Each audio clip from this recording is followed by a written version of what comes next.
ایک نوجوان میرے پاس آیا، کہا جی میرا بیوی سے جھگڑا رہتا ہے، بہت سخت ہو جاتا ہے، مجھے کوئی تعویذ دے۔ میں کہا یار میں تعویذ والا پیر کوئی نہیں ہاں، لیکن ایک بات سن لو، بیوی پہ تعویذ اثر نہیں کرتا، جو مرضی تو لکھو۔ اور آپ سے بھی کہتا ہوں، یہ جو بیٹھے ہیں نا عامل، یہاں بھی بہت ہیں، ہاتھ جوڑتا ہوں، یہ سب فراڈی ہیں۔ نہ اپنا وقت ضائع کرو، نہ پیسے ضائع کرو۔ میرے اوپر سایہ ہو گیا ہے، میرے اوپر جن ہو گیا ہوا ہے، میرے اوپر کسی نے جادو کر دیا ہے، اللہ کی قسم یہ سب 2 نمبر بیٹھے، میں نے ان کو خوب آزمایا۔ ہمیں اللہ کے نبی نے کہا ہے کہ آخری 2 صورتیں ہر جادو کا توڑ ہیں، قل اعوذ برب الفلق، قل اعوذ برب الناس، یہ پڑھو کوئی جادو نہیں رہے گا۔ جادوگر اتنے بات کہنے پہ ہر ایک تے پھوکے ماری جاندے ہیں، یہ سب روٹی کماتے ہیں، یہ سب فراڈی ہیں، فراڈی۔ اور یہ جو سوشل میڈیا پہ وظیفے بیٹھے ہوئے ہیں وظیفے بتانے، یہ بھی بالکل جاہل ان پڑھ لوگ ہیں۔ اتنے 1000 دفعہ اے پڑھو، ایک ہانڈی لے آؤ، ہانڈی دے پھر تھوڑے وال پاواں گے، پھر اے کریں گے، پھر انہوں دم کریں گے، پھر انہوں زمین دباواں گے۔ اوے الو کے پٹھے ہیں سارے، اور آپ بے وقوف ہو سارے جو ان کے پاس جاتے ہو۔ جس کو رب نے قل اعوذ برب الفلق قل اعوذ برب الناس کی صورت دی ہو، وہ اس کو پڑھے اور آیت الکرسی پڑھے، اس پہ جادو ہو ہی نہیں سکتا۔ اتنے لمبے لمبے وظیفے بتاتے ہیں۔ دیکھو میرے نبی کا وظیفہ سنو۔ ایک شخص آیا، یا رسول اللہ میں چاہتا ہوں میرا رزق بڑھ جائے۔ اب سب چاہتے ہیں، میں بھی چاہتا ہوں کہ رزق حلال اللہ دے، کھلا دے۔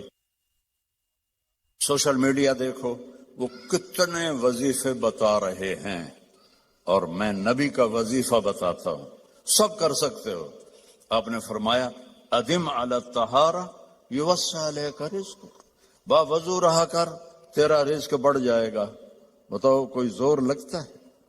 میں پچھلے 30 سال سے باوضو رہتا ہوں، جب سے میں نے یہ حدیث پڑھی، سوتا بھی وضو کے ساتھ، اور جب وضو میرا نہ ہو تو مجھے لگتا ہے کوئی چیز میرے اندر سے نکل گئی ہے، خالی خالی پن محسوس ہوتا ہے۔ وضو والے سے شیطان ڈرتا ہے۔ ایک دفعہ شیطان ہمارے نبی کے پاس آیا، آپ نے فرمایا یار یہ تو بتا تیرے دشمن کتنے ہیں؟ کہنے لگا جی 15 ہیں 15۔ تو آپ نے فرمایا کون کون؟ کا پہلا نمبر تو تہاڈا ہی ہے، پہلے دشمن تو میرے آپ ہیں۔ پھر اس نے کہا وہ مومن اور مومنہ جو باوضو رہتے ہیں وہ میرے بڑے دشمن ہیں، ان سے مجھے بڑا ڈر لگتا ہے۔ وضو کر کے سو، موت آئی شہید مرو گے۔ وضو کر کے سو، وہ ایک فرشتہ ساری رات آپ کے لیے تسبیح پڑھتا رہے گا۔ وضو کی عادت ڈالو، شیطان آپ سے ڈرے گا۔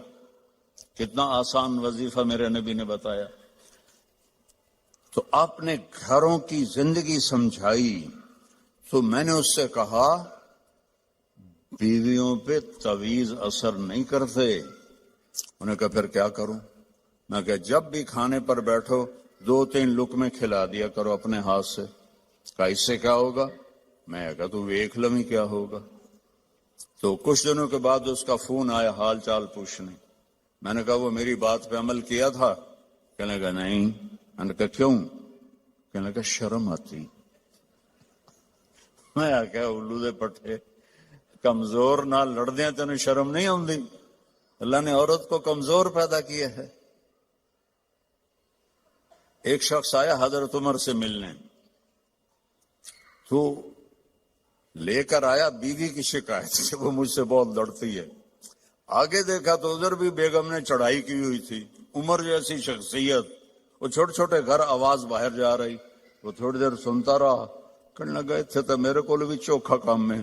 وہ پیچھے مڑنے لگا، حضرت عمر کی نظر پڑ گئی۔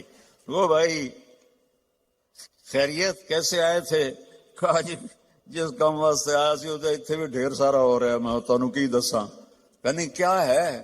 کہا میری بیوی میں اس سے بہت لڑتی ہے، تو میں نے دیکھا آپ تو امیر المومنین، اتنی ہیبت تھی، نائی ان کی داڑھی کا خط بنا رہا تھا، ان کو چھینک آئی حضرت عمر کو تو نائی کا پیشاب نکل گیا روب سے. تو وہ کہنے لگے آپ تو اتنے روب والے آدمی ہیں. وہ بیوی آپ کو کیا سنا رہی تھی؟ کہ دیکھو میرے پیارے، اس نے میرے بچوں کو پیٹ میں پالا، 9 مہینے اس کی تکلیف اٹھائی، اور ایک نہیں جتنے بچے پیدا ہوئے. یہ تکلیف جو عورت پہ گزرتی ہے وہ ہم تو نہیں جان سکتے. پھر اس نے ان کو دودھ پلایا، پھر وہ میرے کپڑے دھوتی ہے، پھر وہ میرے لیے کھانا بناتی ہے، پھر وہ میرے گھر کو صاف ستھرا رکھتی ہے. تو اگر تھوڑا بہت وہ بول پڑے تو یہ تو بہت چھوٹی چیز ہے جو اس کا میرے اوپر احسان ہے. میں نے کہا جا، کھانے کا وقت تھا دوپہر کا، اس کو لقمہ کھلا پھر مجھے بتا. تھوڑی دیر کے بعد اس کا فون آیا کہ مولانا صاحب وہ تو عجب ہی ہو گیا.